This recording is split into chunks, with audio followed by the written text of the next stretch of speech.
How to delete card on PrizePicks. Hey everybody, welcome to our channel. In today's video, we're going to be learning how we can delete card on PrizePicks. So without any further ado or delay, let's get started with today's video. To delete your card on PrizePicks, let us explore the options we have. First of all, we can open browser and go to prizepicks.com. And I will show you one of the help article from PrizePicks that says how to remove or replace a payment method like your card that is associated with your PrizePicks account. So the first is you can remove a payment method after 60 days have passed since your first deposit using that payment method. And you must log into your account and tap the deposit icon in the top right corner. From there, you should be able to click the trash icon to remove a payment method. If the icon isn't there, that means that you'll have to wait 60-day waiting period to end.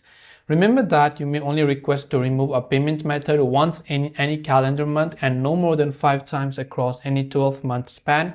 And for security reasons, PayPal and Venmo accounts may not be removed. And once you've done all that, you should be able to delete your card after the 60 days have passed since your first deposit using that particular card. I hope the video helped you. If you have any questions, feel free to leave them down. Thanks for watching and see you in the next video.